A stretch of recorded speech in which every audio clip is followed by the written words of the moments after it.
Please help me in welcoming Min from Tech in Asia and Jia Jih Chai from Airbnb. Thank you. Hello, hello. Morning, guys. So, how many of you guys know Airbnb? All right. How many people have stayed in an Airbnb? All right. Brave people, brave people. So, if for those of you who don't know, I guess just a little bit of introduction, and I'll let you take over. So, I guess Airbnb was founded in 2007. Yep. And is now valuated at $2.5 billion. 1 to 2.5 billion. 1 to 2.5 billion. Yeah. All right. So can you tell those of us who don't know what Airbnb is, what it is, and who are you as well? So very quickly, I'm the MD for Southeast Asia for Airbnb. Airbnb basically is an online trusted community marketplace for you to sort of book or rent your place to people who are. Sorry, it's an online marketplace where you can either find a place to stay where you're traveling, or rent out your home, your boats, treehouse, whatever space you have, to travelers who are coming to your place, your part of town. Okay, so and what are the coolest places that are in Asia?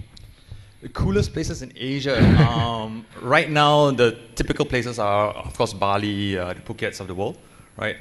We do have a couple of more oddball places. You know, you can find places to stay in Chiang Mai, in Da Nang, in Vietnam as well. Tougher, but you can also find places like that. What's more interesting is actually the types of places you can stay in, right? It's not just typical apartment, typical hotel room kind of stay. You can stay in a tree house in Chiang Mai. I think we have one. We have a couple of boats in Hong Kong you can stay in, right? So different kind of unique experience that you can find. And have you stayed in any? Yeah, so all of us travel on Airbnb when we do business. So I've been in about 15 different Airbnbs around Southeast Asia, across Manila, Bali, Bangkok. So I think the most memorable one was one in Manila, where I got off a red-eye Cebu Pacific flight, and I was greeted with a tin of cookies and a handwritten note from the host. A handwritten note. Yeah, it's quite rare to get those nowadays. So, okay, so I guess Airbnb is one of the first and one of the leaders in the idea of collaborative consumption. Yeah. And I'm curious, and I kind of see it as a disruptive force in, there's Uber and there's all these MOOCs who are taking over education and stuff in Airbnb. So and regulators and other businesses like hotels don't like that. So what's Airbnb's approach and strategy in dealing with that as well as expanding at the same time? I think when Airbnb was founded, it was never with the idea of having this big idea of collaborative consumption. It was really solving a kind of problem that was there, which was people needed spaces, and in some cases you can't find the kind of space you want in the place, the budget, or the types of locations that you want. Right? It's now come to a point where you see the Airbnb of X around the world, and I think to your point around regulations, just like how if you play back 10 years back, regulators didn't know how to sort of figure out people buying stuff online on Amazon, right? What does it mean to sort of like buy an ebook? Can you resell it, etc.? Regulators will come across this over time as well.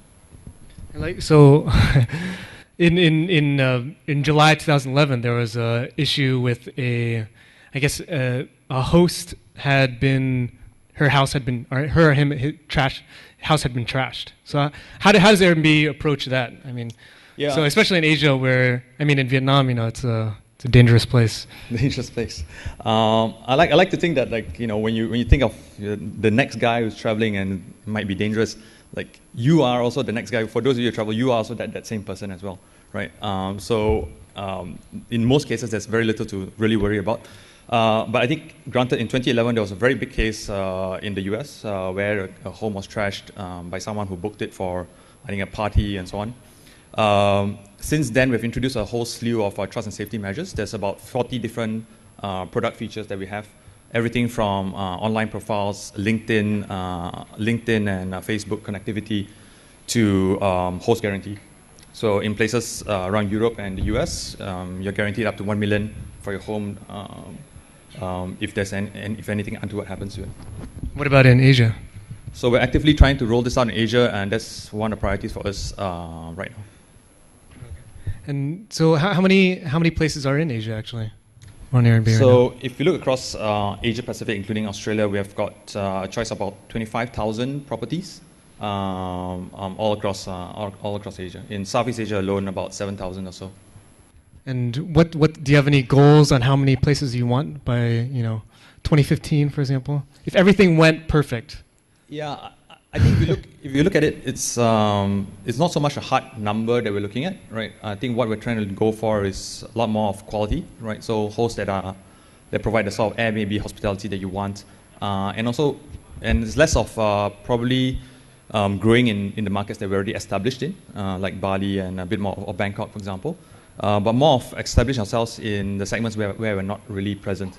So, being able to sort of provide guests the option of staying in Vientiane or somewhere in Myanmar or alternative types accommodations in the typical cities. Right? So that's where the focus will be on, rather than sort of saying we want a big number of X per se. But how do you get, like, for example, I don't know, how would you get a person like me to start hosting my place? Yeah, that's an interesting question. We are it's not natural, right? It's not something that you can sort of like go out, buy a Google AdWords and say like, hey, make money from your place. You click, and someone goes from not knowing about your brand, right, and then going from there to have strangers staying in his home, right? So Right. that's not really quite natural. And I don't want to clean my room, also. Yeah. I think one of the things that happens quite frequently is just pure word of mouth, right? So people who go to New York, people who go to Brooklyn, like Richard, go there, have a good stay, realize that like, hey, wait a minute, like this guy just made like X $100 from me. Seems to be quite an easy gig, right? I took care of his place. They go back home, think about it, and realize that I could do the same, right? So one of the fastest ways we grow this is just purely from guests deciding to be hosts as well. And so I guess that also means that you're using social media a lot to get the word out. There's some level of social media, there's some level of awareness, but if you look at the growth of the company, a lot of our growth is purely organic. It's someone like Richard telling his friend about how it is, another Airbnb user telling a friend about how he stayed, and that's how we've grown, right? Rather than sort of being very big in TV or advertising, online advertising, or really social media push, right? In terms of our growth, right, we've to date have 4 million guests on Airbnb as of end of 2012. But what's interesting about that number is that 3 million of that happened in 2012 alone, right? So that speaks a lot about how the growth trajectory is and how the word of mouth actually comes to play. And you guys are relatively new coming into Asia now? Yeah. How many people are on the team here now and stuff? It's been a global platform from the start. So I think we have a couple of very early adopters who found out about the site and used them from the start. But our actual operations here started in Asia about towards the end of last year, very new. We also have offices in India and Sydney. And so, do you know about so there, in Asia it's copy culture and so there's other guys like Rumarama and stuff, and right, who else I have here? Rumarama, Travel Mob, and Ibilic.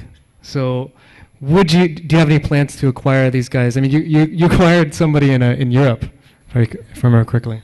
Yeah, it's more an exception than the rule. I think the acquisition in Europe was purely for the London Games last year, and there was very specific synergies that we could find. In Asia, I think if you look at the competition, it's quite interesting thesis, right? That like you can sort of focus on specific segment or being sort of like very focused on specific region.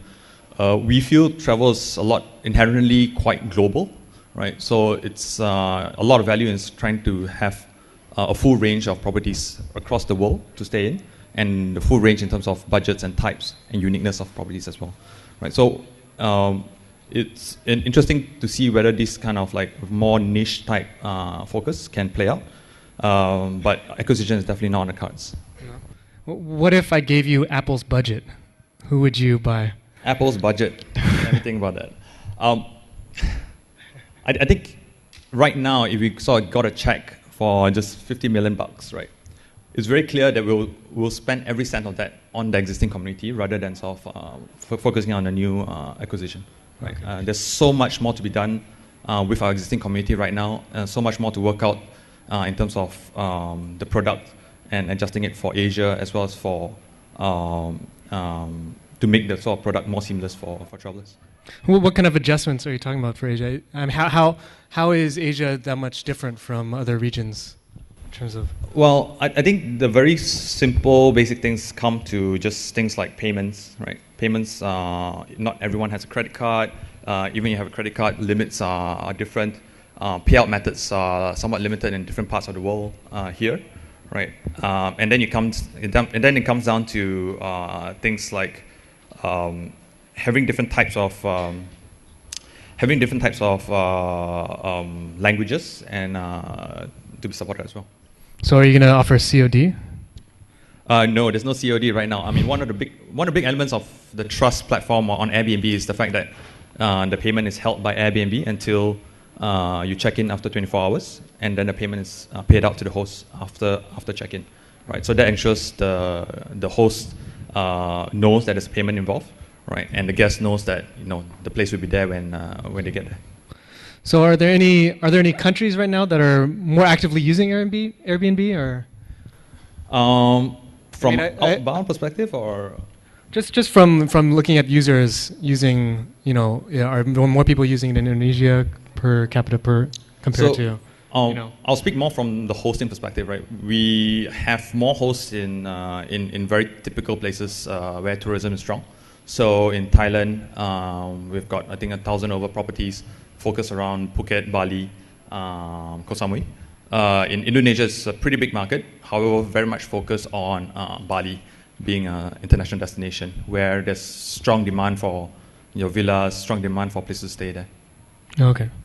So and what's the for example, Bali is like a big tourist destination. So do you work with any tourism companies in getting out, or is it just completely word of mouth, or how does that work? Yeah, it's grown quite big through word of mouth. We have a team of Indonesians as well that work on the market where we host community events. We get to get the word out. But that's predominantly how we've done it, right? It's very much a product where you need to be quite focused about marketing rather than sort of broad spray and pray kind of approach to sort of telling everyone about, you need to open your homes and you need to sort of host on Airbnb. Okay. And I guess one of my last questions is, so what any unique strategies regionally that are different here than in Europe or anything like that? Or are you just kind of doing what you do in Europe or in South America or whatever? I think if you look at how we've grown, last year we made a big push into Europe. So we're pretty much established in the US right now. Europe is sort of getting there. It's also more natural, I think, in Europe for this kind of business. In Asia, it's a little bit newer from many perspectives. Just the whole idea, concept itself, right, and just the awareness of Airbnb. So I think there's a lot more focus on getting awareness out and getting people to start understanding what is it about and why is it different from staying, for example, in a hotel. And how is it different?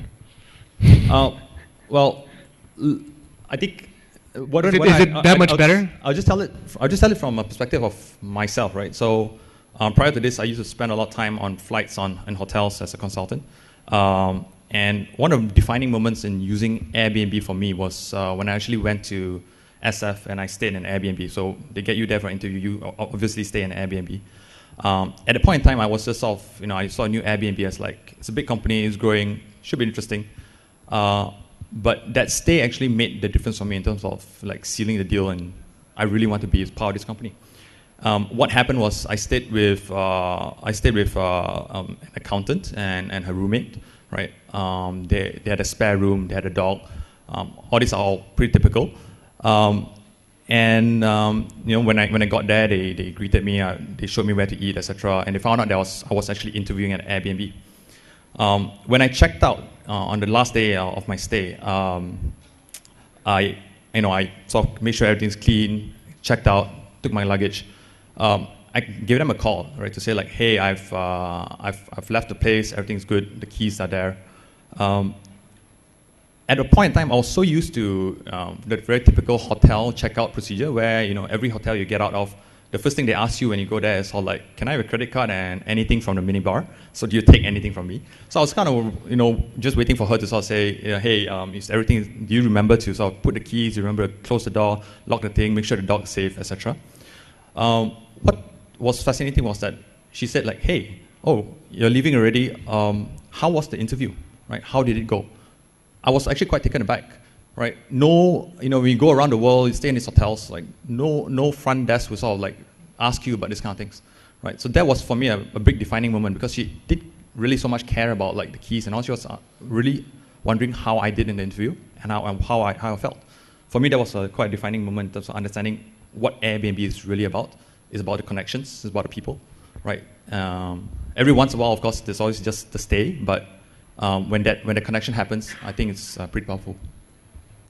Well, cool. Does Airbnb actively kind of promote that or that kind of connection between host and guest, or? No, I think we let it happen quite naturally, right? But what we do try to tell is quite a lot of the host stories that happen, right? So the other element of this is what Airbnb actually means to the host, right? So you're asking about things like what's different between Airbnb in Europe, in US, and here. I think one of the defining things for the host in Asia is that the tourism income that comes from Airbnb makes a much, much bigger difference here than it is in Europe and the US, right? Our top host in Cambodia right now, his name's Myang. He rents out the room for, I think, $16 a night, right? Not a big amount by any standards, but the amount that he gets from that, actually, he uses that to actually pay for the education for 5 of his brothers in Cambodia, right? So, $15 in a lot of markets and a lot of places in the world doesn't make that much of a big difference.